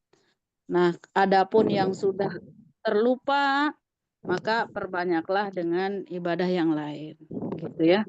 Tentu saja ibadah wajib, tadi seperti dibilang Minia, ibadah wajib tidak akan tergantikan oleh ibadah yang lain, ya. Hanya mungkin justru malah kayak gini, ibadah sunnah itu penyempurna ibadah wajib lah, ibadah wajibnya kagak dibuat gimana, gitu. Jadi ya tetap melakukan ibadah-ibadah yang lain. Ya, kalaupun sempat tertinggal dan itu menjadi sebuah kesadaran, kalau bisa kita kodok. Kalau tidak bisa tawakal ala Allah dan terima bahwa kita pernah melakukan dosa itu, bertaubatlah. Bertaubat itu bukan berarti menghilangkan dosa yang lalu ya. Artinya ketika kita menyadarinya itu, artinya jangan mengulang lagi gitu. Yang lalu selesai dosanya sampai di situ, sampai tobat. Sampai tobat dosanya itu. Nah, kedepannya kan udah nggak berdosa kita dengan apa yang kita lakukan dulu gitu. Kalau kita ngelakukan dulu, kemudian kita nggak bertobat, maka dosanya terus saja gitu. Artinya ya, bukan berarti menghapus semua dosa yang sudah dilakukan. Cuman dosanya tercatatnya itu sampai tobat gitu. Ngerti ya? Masya Allah. Jangan Tobatlah sampai setiap hari. jangan sampai sampai keterusan. terulang lagi. Iya. Gitu. Nah, hari ini udah tobat Ustazah, besok nggak tobat. Astagfirullah. Ya, tobatnya jadi harus setiap hari ya, Masya Allah. Ya. Luar biasa. Jadi dikodo ya, harus sudah mulai dikodo nih sekarang. Ya, semangat nih. Anda juga masih kodo nih, insya Allah. Astagfirullah. Nggak boleh dikurangi. Rokaatnya nggak boleh dikurangi ya, misalkan 4 jadi 2 aja. Umi. Harus seperti itu, insya Allah. Ya, mudah-mudahan doain Ustazah, mudah-mudahan dimudahkan. Insya Allah. Semoga Allah mudahkan Umi, insya Allah. Ustazah, Ustazah mau tanya, Umi Tini dulu, tafadhal Umi. Nggak cuma menyambung yang tadi, maksudnya kalau saya gabung kan yang nganggap Ustadz juga yang bilang boleh dengan sunnah. Jadi yang lama-lama saya anggap dengan sunnahnya, tapi kalau kadang yang baru-baru kesini kadang suka kelewat, misalnya asarnya udah maghrib kan dia nggak bisa dijamak kan asar. Baru saya kodok asar besoknya gitu. Jadi saya bergabung. Saya lakukan kodok juga kalau yang baru-baru, yang udah lama dulu saya juga nggak ingat ya, saya ambil yang udah bilang itu sunnahnya yang diperbanyak. Itu gimana? Ya nggak apa-apa. Nggak apa-apa ya. Nggak apa-apa, lakukan terus, perbanyak sunnah, tapi bukan untuk mengganti apa namanya, Iya, karena meninggalkan yang wajib gitu, tidak bisa. iya, Yang wajib itu tidak bisa tertutup dengan iya, yang sunnah. Justru yang sunnah itu menyempurnakan yang wajib lah. iya. Kalau yang wajibnya ditinggal gimana mau menyempurnakan gitu. Jadi kalau bisa lakukan semuanya, kodok juga iya, apa namanya, amaliyah sunnah juga iya. Karena kita melakukan yang wajib aja belum tentu sempurna kan gitu. Apalagi nggak dilakukan kumaha. Nah Kan yang gitu sih. dulu-dulu kita, ya iya, zaman jahiliyah nggak tahu Ya, ngitung-ngitung. zaman jahiliyah. Ah, Kalau selama belum belajar sih nggak apa-apa. Tapi saya kira umuran kita ini rata-rata orang udah ngaji ya. Udah enggak ngaji yang apa sholat dulu-dulu itu gitu. wajib gitu. Udah ngaji sholat itu wajib. Eh, kalau ditinggalkan dosa, saya kira begitu balik itu udah kita belajar itu. Ya, saya jahil. Siap. Silakan Uminia. Ustazah, saya mau bertanya, boleh nggak Ustazah? Tadi Udah jadi Uminia mau umur nanya. nih, baru bisa ngomong. Oh ya udah. Silakan Mbak Nia. Rekan Winia.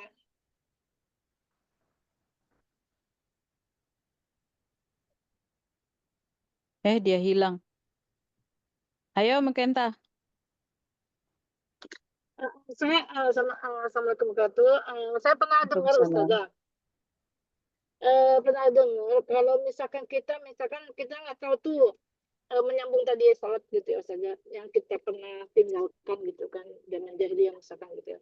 Terus kita nggak tahu tuh berapa sholat yang kita tinggalkan. Saya pernah dengar di Facebook gitu ya Ustazah. Itu nggak tahu benar atau enggak, makanya saya mau bertanya gitu.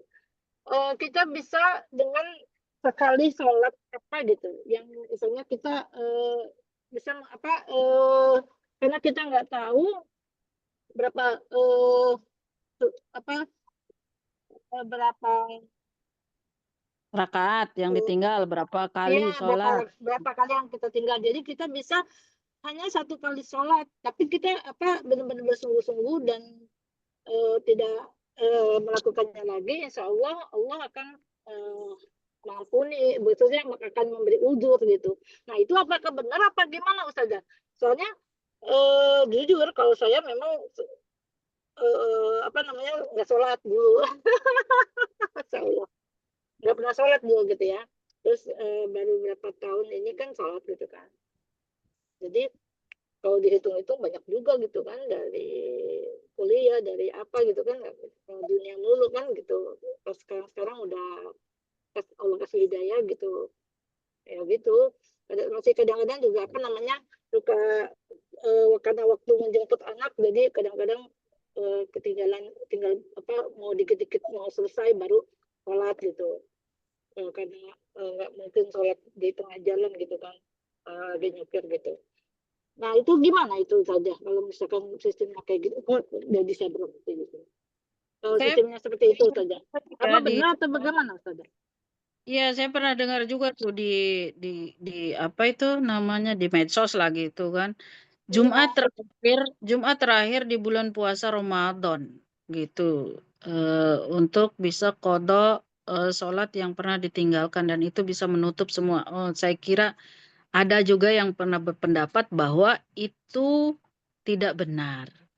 Pendapat seperti itu tidak benar. Bahwa di Jumat terakhir bulan puasa Ramadan bisa apa namanya mengkodok dan menghapus semua dosa yang meninggalkan sholat itu. Dan itu tidak benar. Jadi kalau ada kesempatan untuk kodok, silahkan dikodok. Sebenarnya kan kalau sudah tertinggal sholat itu ya selesai gitu. Tetapi kan kita ada usaha namanya. Bahwa sholat di awal waktu, pada waktunya hari itu adalah adaan. Dan sholat bukan pada waktunya adalah kodoan gitu. Nah, semampu kita, makanya tadi semua benar bahwa apa namanya melakukan banyak pahala sunnah yang lain, misalnya dapat memberatkan timbangan. Kenapa nyari pahala sunnah? Kenapa nggak nyari pahala wajib yang lain? Pahala apa namanya amaliyah yang wajib yang lain yang setara dengan itu. Misalnya berbakti kepada orang tua misalnya gitu kan. Nah, menuntut ini juga ada amaliyah wajib. Kenapa dengan amaliyah sunnah gitu? Nah, tetap sunnah kita laksanakan. Kewajiban kodok itu kita usahakan gitu. Kenapa harus tidak kodok ketika kita mampu? Kenapa tidak kodok ketika kita mampu? Dan itu adalah ada tuntunannya. Sholat kodok itu ada tuntunannya. Sholat kodok, sholat di luar waktu sholatnya itu kodok gitu. Nah gitu loh. Jadi kalau saya cenderung ahsan ketika kita mengingat bahwa kita dahulu jarang sholat karena malas gitu ya, karena malas. Iya. Maka ketika ada kesempatan untuk kodok, saya cenderung memilih untuk kodok. Masih ada umur, masih sehat gitu, kodok. Nah, tapi kalau mau membiarkan itu, saya kira nggak bisa diganti dengan sunnah. Sunnah itu menyempurnakan yang wajib. Nah, itu tapi itu dibilang emang wajib nggak bisa diganti. Maka nggak dikodok waktu itu keterangan sholat wajib itu tidak bisa diganti. Maka disempurnakan dengan sunnah. Nah dia bilang kodok itu nggak bisa ganti gitu loh. Jadi tapi saya karena banyak pendapat, saya cuma bilang yang ada di hadis itu yang mana sih? Apa hanya pendapat-pendapat ulama? Karena kan semua bisa. Tapi yang dia bilang sunnah itu bilangnya wajib tidak bisa diganti, sunnah hanya menyempurnakan. Jadi logikanya ya masih juga sih gitu. Tapi kan nggak bisa pakai logika. Cuma saya pengen nanya hadisnya itu yang mana gitu, yang benar-benar kita bisa pegang. Jadi kan ikut ini ikut sana, jadi kan bingung juga. Gitu loh saja. Karena ada yang bilang udah wajib tidak bisa manusia itu dikodok. pengennya yang kantang artinya kita pengennya yang mudah. Ya nggak betul kan? Jadi pengennya yang mudah gitu saja. Jadi ya gitu karena kita kurangnya ilmu, pendapat kita banyak belajar, pendapat sana sini. Ya bagusnya kita dikumpulkan di kelas ini yang bisa dipertanggungjawabkannya gitu kan. Nah, bagus kita bertanya ke ustazah gitu gimana yang paling terbaiknya gitu. Ya, mana yang lebih baik, mana yang lebih mendekati gitu ya, mana yang lebih mendekati. Seperti yang saya berulang kali bilang bahwa sunnah itu tidak bisa mengganti yang wajib, itu udah clear. Nah, sekarang sunnah itu bisa menyempurnakan yang wajib. Nah, sekarang yang wajib yang kita laksanakan, yang wajib saja tidak kita laksanakan. Bagaimana mau menyempurnakan yang tertinggal itu? Maksudnya yang ditinggalkan itu, bagaimana mau menyempurnakan yang tertinggal? Iya, gitu saja. Nah, itu clear ya di situ. Nah, sekarang mana yang lebih dekat kepada yang lebih sahih? Ketika ada umur, ketika ada kesempatan, dan ada hukumnya mengkodok sholat. Kodok sholat itu artinya sholat yang dilaksanakan tidak pada waktunya. Nah, sekarang waktu yang tertinggal itu entah ke tahun kapan ya. Itu ada dalilnya, maksudnya ada tuntunannya mengkodok sholat itu. Maka kita kodok sholat itu. Nah, ketika tuntunannya hadis bukan saja. Itu bukan hadis lagi. Itu udah ayat Al-Quran. Itu udah dalil utama bahwa ketika kita inna sholata alal mu'minina kitaban mauquta. Sholat itu ada waktu-waktu tertentunya. Nah, ketika kita tinggalkan, maka kita melakukan sholat di luar waktu yang halan, adaan, itu namanya qadha, gitu loh. Sama dengan ibadah-ibadah yang wajib lainnya seperti puasa, ya harus dikodok. Zakat ada yang terlupa misalnya zakat fitrah itu, zakat fitrah saking sibuknya dia ngurusin zakat orang amil misalnya, kemudian dia tidak berzakat sampai 2 hari puasa, 2 hari Lebaran, maka dia tetap mengeluarkan zakat, namanya itu qadha gitu. Oke? Oke? Oke, gitu. Oke. Tadi Pak Adi bilang kita bisa Yang debat. lebih dekat kepada kebenaran. Nah, sekarang sudah tertinggal mah tertinggal weh, kita terima aja dosa itu mah, kita bertobat. Bertobat itu artinya dosa yang kita lakukan itu. Kita kan tetap berdosa kalau sampai tobat. Kita tobat, ke depannya itu kita tidak menanggung dosa yang kemarin. Gitu loh. Nah, tetapi ditinggalkannya sholat itu pada dahulu itu, sementara kita sudah tahu bahwa sholat itu wajib, tetapi tetap kita tinggalkan, maka itulah alasannya kita harus ke neraka dulu. Tetap rahmat Allah itu lebih luas ya, apalagi setelah kita menyadari gitu, setelah kita menyadari meskipun kita tidak mengqadha itu, kita terampuni. Kalaupun dikodok juga, tetap nilai sholat itu berbeda dengan ketika kita melaksanakan hari ini, jam waktu sholat kita. Gitu. Hanya saja mungkin lebih ringan lah gitu ya beban kita. Gitu Bunda. Jangan tanya lagi. Nah, ini saya sudah memberikan pendapat yang lebih dekat kepada kebenaran, seperti itu. Iya. Nah, jangan katakan tapi ada pendapat lain, silahkan mau ambil pendapat orang. Saya mau yang sunnah saja untuk menutupi yang wajib. Kalau itu keliru besar.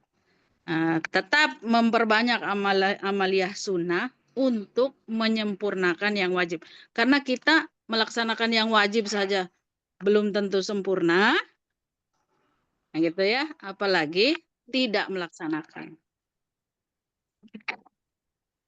Tetap kita butuh itu cara untuk mendapatkan cinta Allah, sayangnya Allah itu adalah melakukan hal-hal perkara-perkara sunnah. Karena sebenarnya dia tidak diwajibkan, tapi dia terus melaksanakan karena ingin selalu dekat dengan Allah. Nah itu cintanya Allah.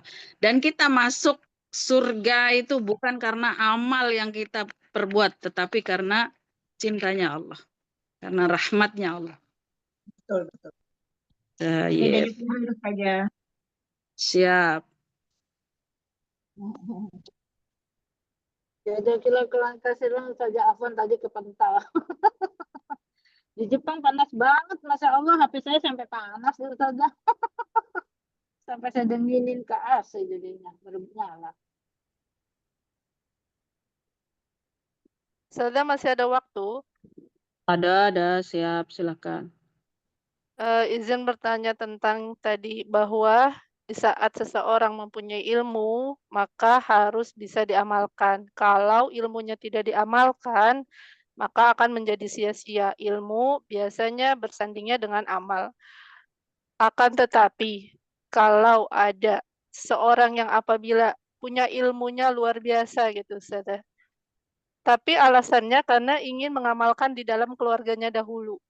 Tidak mau tidak mengamalkannya di satu instansi atau di satu komunitas. Apakah itu tetap sia-sia untuk dirinya dan tidak dosa kan ya Ustazah? Apakah mengamalkannya? Gimana? Ya, jadi ya misalkan ada seseorang yang punya ilmunya luar biasa. Kemudian tidak mengamalkannya di luar gitu, di luar dari keluarganya karena alasannya ingin mengamalkan dahulu di dalam keluarganya beliau gitu. Iya. Nah, apakah ini ya tentu saja menjadi sia-sia buat beliau kan ya Ustazah, atau memang tidak akan sia-sia karena beliau mengamalkannya di keluarga. Yang pertama, yang kedua, apakah jadi berdosa untuk beliau karena ilmu yang luar biasanya ya tidak diamalkan. Yang ketiga, kalau saya memaksa, apakah boleh Ustazah?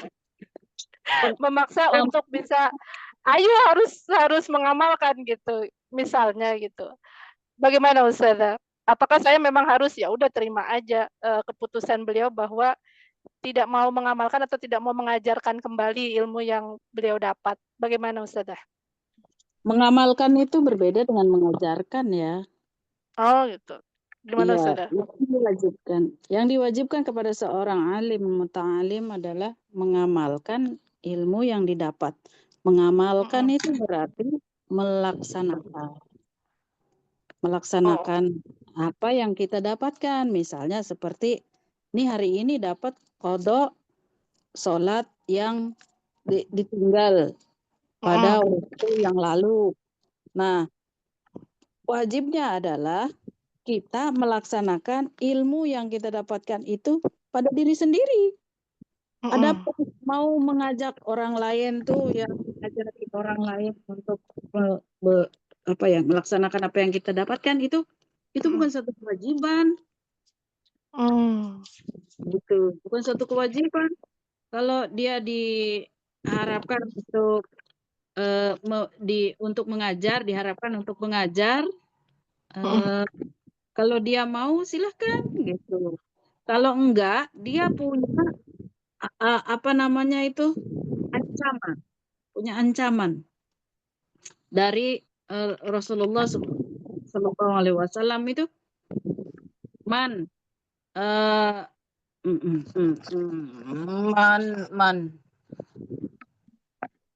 barang siapa yang diminta ilmunya kemudian dia menutupinya, maka dia akan dicambuk dengan cambuk dari neraka. Itu kalau dia menyembunyikan ilmu yang dia miliki. Termasuk menyembunyikan itu pura-pura enggak tahu. Pura-pura enggak tahu dengan apa yang orang lain tanyakan atau yang dia lakukan. Misalnya tahu korupsi itu, rasuah itu finnar, tetap dia lakukan. Itu salah satu dicambuk dari cambuk api neraka. Gitulah ancaman seperti itu. Baik. Ya, kalau ngajar itu bukan keharusan dia. Oh, bukan kewajiban ya Ustazah? Pilihan. Pilihan, iya. Nah. Tamam Ustazah. Insyaallah. Jazakillah khair kasiran Ustazah. Siap.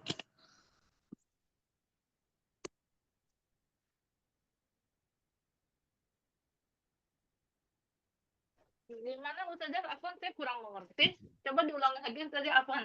Sekali lagi saya agak tulang itu. Afwan Ustazah. Coba sekali lagi Ustazah. Ya, orang yang mempunyai ilmu itu tidak wajib gimana Ustazah?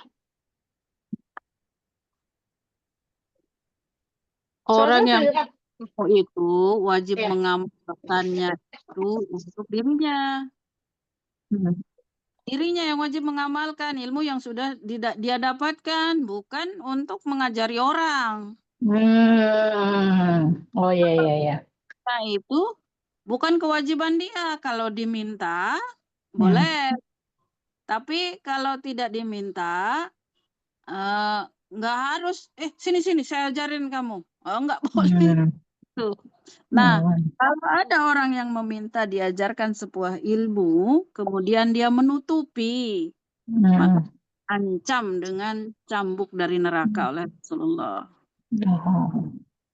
Ya, baik Ustazah. Soalnya saya selalu bilang di standarisasi gitu ya, sebaiknya tidak apa-apa, tidak mengajar di KIM, tidak apa-apa, hanya sebaiknya diamalkan di masjid atau di lingkungan. Gitu. Nah, amalkan di masjid. Itu maksudnya diajarkan lagi ilmu-ilmu yang udah didapat di standarisasi agar donatur-donatur yang membiayai standarisasi ini menjadi ada amal jariahnya gitu loh saja.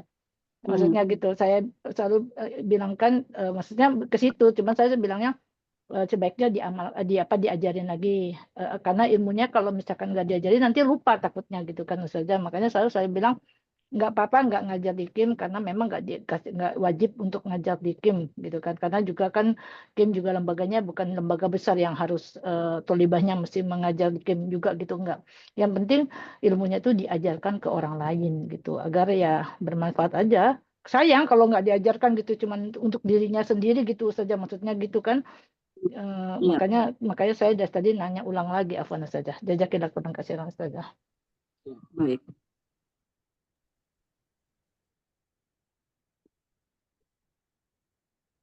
Ini isi kelas ini pada kemana ya? Mbak Vita izin. Bulani, Mbak Reni Ada. kemana? Nah, Umi Reni nggak ada kabar, Ustazah. Ukti Sarah juga ini. Terus siapa? Ustazah Neneng sakit ya? Kurang sehat. Tapi hadir, beliau hadir. Oh iya. Mudahan cepat sehat. Hadir Ustazah. Amin. Siapa Biasa. tuh? Ustazah Neneng. Ada, soalnya ada Ustazah Neng, Ustazah Neneng, Ustazah. Liati. Dia Sarah mungkin ketiduran kali ya. Dia tuh biasa sekarang sering ketiduran itu saja. Nah, Ya, saya bisa izin bertanya saja. Izin. Tafadhali. Ya, assalamualaikum warahmatullahi wabarakatuh saja. Waalaikumsalam warahmatullahi wabarakatuh. Iya, afwan sebelumnya. Tadi pertanyaan yang Bu Tini ya, saja. Tadi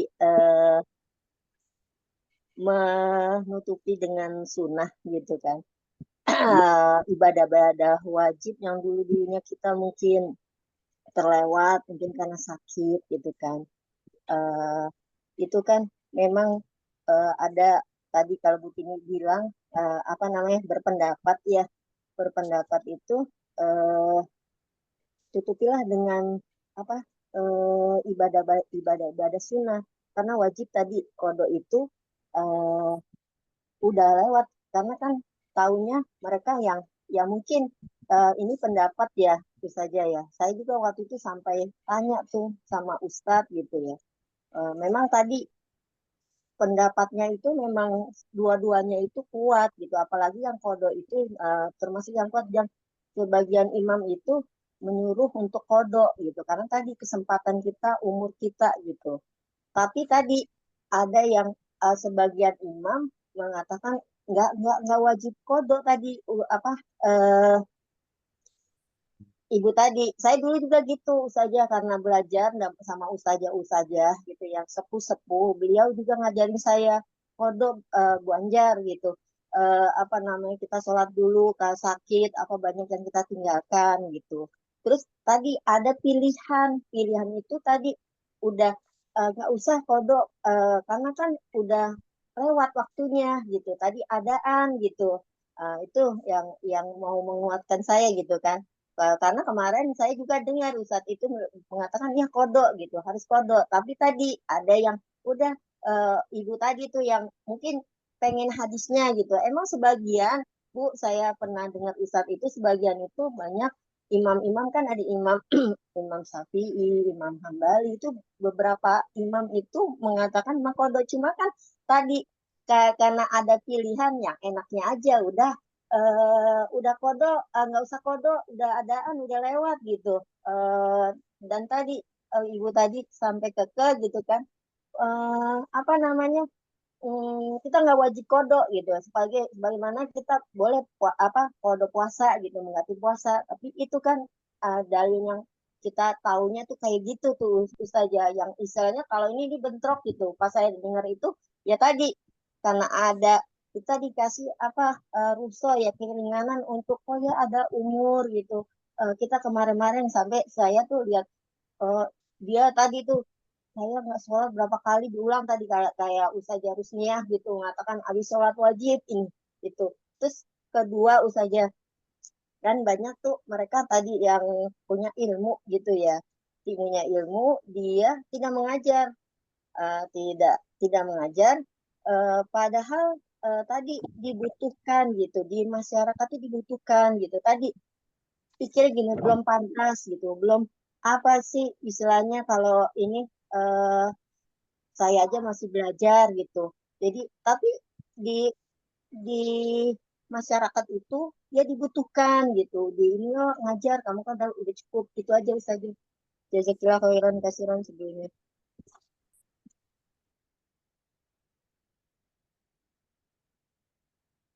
Nggak ada masalah kan?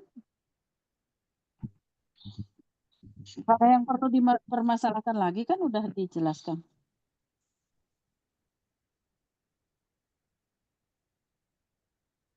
Halo?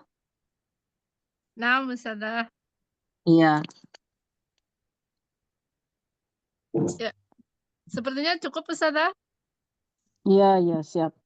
Masya Allah. Tafadhali Umi Yuyun. Belum ada ya. Baik. Anda mewakilkan Umi Yuyun ya, Masya Allah. Jazakumullahu khairan kasiran kepada Ustadzat yang hari ini sudah bisa hadir. Wabil khusus kepada Gurunda kesayangan kita, Masya Allah. 1 bulan 2 pekan gitu saja, 1,5 bulan ya, hampir sepertinya. Hampir Kita 2 tidak bersua, Masya Allah. Mudah-mudahan Allah selalu berikan kesehatan untuk Ustazah. Mudah-mudahan Allah terus jaga Ustazah di dalam keberkahan. Masya Allah, mudah-mudahan ilmu yang Ustazah berikan hari ini bermanfaat buat kami semua. Mohon selalu bimbingannya dari Ustazah. Karena kitab ini baru kita mulai sama-sama. Jadi insya Allah ke depannya Ustazah semua, ruangan ini adalah ruangan untuk sama-sama berdiskusi. Jadi silakan ada kepentingan apa yang mau didiskusikan, boleh insya Allah di setiap hari Jumat pukul 9 khusus untuk para asatidzah insya Allah. Dan juga umahat kelas fikih ya, Masya Allah. Berkhusus kepada umahat kelas fikih. Baik, sebelum kita tutup, mari sama-sama kita dengarkan doa dahulu. Insya Allah doa di siang hari ini akan dibawakan oleh Ustazah Edah Jubaidah. Tafadhali Ustazah Edah Jubaidah untuk menutup pertemuan kita siang hari ini. Syukron Ustazah Nia. Bismillahirrahmanirrahim. Assalamualaikum warahmatullahi wabarakatuh. Waalaikumsalam warahmatullahi wabarakatuh. Alhamdulillahirabbil alamin. Allahumma shalli ala sayyidina Muhammad wa ala alihi wa ashabihi ajmain. Allahumma arhamna bil Qur'an waj'alhu lana imaman wa nuran wa hudan wa rahmatan. Allahumma dzakirna minhu ma nasina wa 'allimna minhu ma jahilna wa zuqna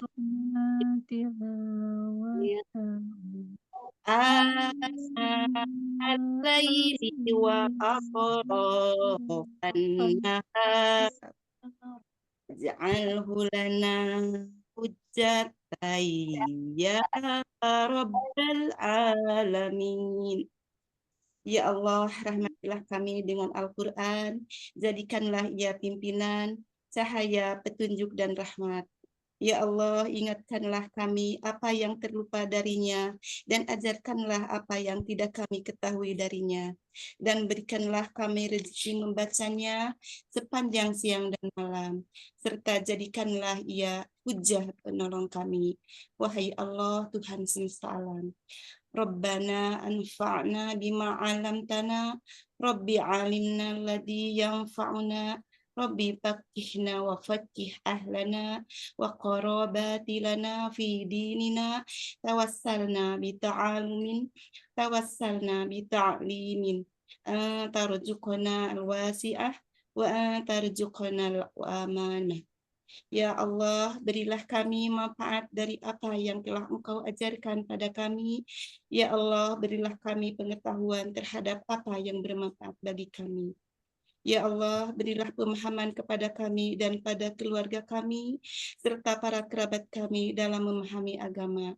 Kami bertawasul dengan belajar, kami bertawasul dengan mengajar, agar Engkau beri kami rezeki yang luas dan agar Engkau beri kami rezeki amanah. Rabbana fig alaina sabrun wa tawasabbit aqdamana. Ya Allah, curahkanlah kesabaran atas kami dan teguhkanlah pendirian kami terhadap cobaan dan kebenaran. Ya Allah, berkahilah semua ilmu yang kami dapat dari guru-guru kami selama dalam kegiatan ini, sehingga kami dapat mengamalkan setelah kami bubar dan kembali ke aktivitas masing-masing. Sehingga kami bisa menjadi tauladan dalam keluarga, masyarakat, bangsa, dan negara. Rabbana atina fid dunya hasanah wa fil akhirati hasanah wa qina adzabannar. Subhanaka rabbika rabbil izzati amma yasifun wa salamun alal mursalin walhamdulillahi rabbil alamin. Subhanakallahumma wa bihamdika asyhadu an la ilaha illa anta astaghfiruka wa atubu ilaik. Assalamualaikum warahmatullahi wabarakatuh. Waalaikumsalam warahmatullahi wabarakatuh. Jazakallah khairan kasiran Ustazah Eda. Jazakumullah khairan kasiran sekali lagi kepada Ustadzat dan Ummahat yang hari ini sudah bisa hadir. Insya Allah mudah-mudahan Allah ridho dengan pertemuan kita kali ini. Mudah-mudahan Allah masih panjangkan usia kita. Insya Allah bertemu lagi pekan depan. Wabillahi taufiq wal hidayah. Wassalamualaikum warahmatullahi wabarakatuh. Waalaikumsalam warahmatullahi wabarakatuh. Waalaikumsalam warahmatullahi wabarakatuh. Jazakallah khairan.